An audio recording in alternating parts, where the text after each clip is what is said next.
Leitura do dia. 34/365. Levítico, 10 a 12. Esse é o projeto Bíblia em 365 dias. Estaremos dia a dia cada vez mais próximos do nosso Deus Pai Celestial. Referência à leitura do dia 3 de fevereiro do Plano Anual. Levítico, 10. O que era o fogo estranho oferecido por Nadab e Abiú ao Senhor? O fogo no altar do holocausto jamais poderia se apagar, significando que era santo. É possível que Nadab e Abiú trouxessem para o altar brasas de outra fonte, profanando o sacrifício. Também se sugere que ambos tenham apresentado a oferta no momento errado. Seja qual for a explicação correta, o ponto é que Nadab e Abiú desonraram o ofício de sacerdote num ato flagrante de desrespeito a Deus que acabara de rever com eles como precisamente deveria ser a conduta de adoração. Como líderes, eles tinham a responsabilidade especial de obedecer a Deus, pois nesta posição poderiam facilmente desviar outros. Se Deus o chamou para conduzir ou ensinar outras pessoas, não deixe de ficar bem perto dele e seguir suas instruções. Os filhos de Arão foram negligentes quanto às leis para os sacrifícios. Em resposta, Deus os destruiu com fogo consumidor. Realizar os sacrifícios era um ato de obediência e executá-los de forma correta demonstrava respeito a Deus. É fácil se tornar descuidado da obediência a Deus e viver ao próprio modo sem considerar o de Deus. Mas se ambos os caminhos fossem bons, Deus não teria ordenado que seguíssemos a sua direção. Ele sempre possui boas razões ao dar suas ordens e nos colocamos em perigo todas as vezes que lhe desobedecemos. Os sacerdotes não podiam beber vinho ou outra bebida alcoólica antes de entrar no tabernáculo. Se tivessem os sentidos alterados, eles poderiam repetir o pecado de Nadab e Abiú, introduzindo algo impuro na cerimônia de adoração. Além disso, o ato de beber os tornaria desqualificados para ensinar ao povo as condições de Deus relacionadas à autodisciplina. A embriaguez estava associada às práticas pagas e os sacerdotes judeus deveriam ser nitidamente distintos. Esta passagem mostra o foco de Levítico. Os 10 mandamentos registrados em Êxodo 20 eram as leis fundamentais de Deus. Levítico explicou e suplementou tais leis com muitos outros princípios que ajudavam os israelitas a pô-las em prática. O propósito das leis de Deus era ensinar o povo a distinguir o certo do errado, o santo do comum. A nação que vivesse pelas leis de Deus seria obviamente separada, dedicada ao seu serviço. O sacerdote que oferecesse a oferta pelo pecado deveria comer uma porção do animal e depois queimar o restante. Moisés ficou furioso com o fato de Eleazar e Itamar queimarem a oferta pelo pecado sem dela nada comer. Arão explicou que seus filhos não acharam apropriado comer o sacrifício, uma vez que os irmãos Nadab e Abiú tinham acabado de morrer por sacrificarem de forma errada. Então Moisés compreendeu que Eleazar e Itamar não estavam tentando desobedecer a Deus, mas apenas estavam temerosos e tristes pelo que acontecerá aos seus irmãos.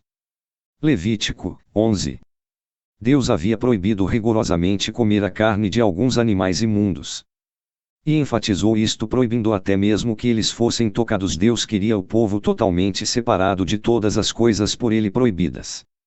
Muito frequentemente flertamos com a tentação e racionalizamos que ao menos tecnicamente estamos guardando o mandamento de não cometer pecado. Mas Deus nos quer completamente separados de todo o pecado e das situações tentadoras. Para adorar a Deus, o povo precisava estar preparado. Alguns atos de desobediência a algumas situações naturais, como parto, menstruação ou sexo. Ou ainda alguns acidentes, por exemplo, tocar o corpo de uma pessoa morta ou doente, tornavam uma pessoa cerimonialmente impura, ficando esta proibida de participar da adoração. Isto não implicava que ela havia pecado ou fora rejeitada por Deus, mas assegurava que toda a adoração fosse feita com ordem e decência. Este capítulo descreve muitas ocorrências acidentais ou intencionais que desqualificavam a pessoa para a adoração até que fosse purificada. Era necessário estar preparado para adorar. Da mesma forma, não podemos viver de qualquer maneira durante a semana e correr para a presença de Deus no domingo. Devemos nos preparar através do arrependimento e da purificação. Há mais coisas neste capítulo do que apenas o comer corretamente. Estes são versículos que fornecem a chave para a compreensão de todas as leis e diretrizes em Levítico. Deus queria que seu povo fosse santo, separado, diferente, único. Assim como ele é santo.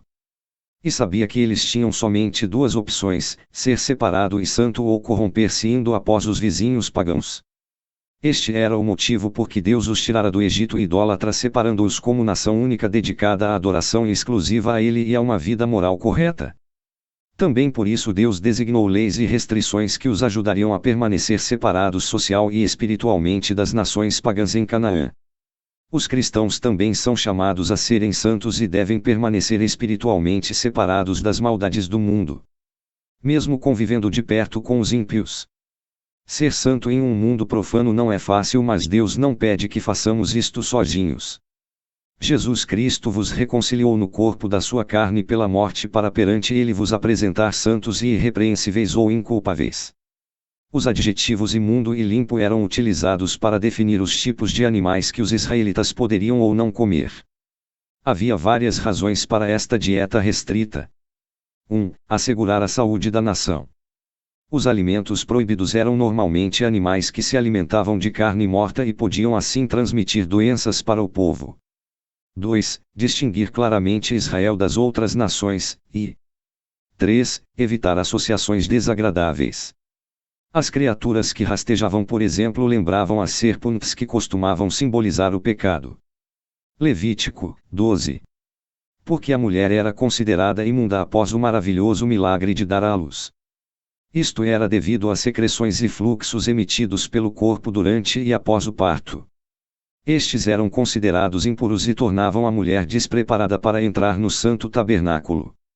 Imundo não significava pecaminoso ou sujo. Deus nos criou macho e fêmea e ordenou que fôssemos frutíferos e multiplicássemos. Ele não mudou de ideia e afirmou que o sexo e a procriação agora eram de alguma forma imundos. Ao contrário, Ele fez distinção entre a sua adoração e aquela feita aos deuses e deusas da fertilidade. As religiões cananeias incorporavam prostituição e ritos imorais aos cultos, momento em que as pessoas pediam a seus deuses para aumentar suas colheitas, seus rebanhos e a família. Em contraste, a religião de Israel evitava qualquer conotação sexual. Mantendo adoração e sexo completamente separados, Deus ajudou os israelitas a evitar confusões com os ritos pagãos. Os israelitas adoravam a Deus como seu amado Criador e Provedor e lhe agradeciam pelas colheitas abundantes e pelos partos saudáveis. Curiosidades. Cara pensativa. Por que havia animais considerados impuros? Vamos ver algumas características importantes. Animais puros. Herbívoros. Comem plantas. Animais impuros. Carnívoros. Em geral.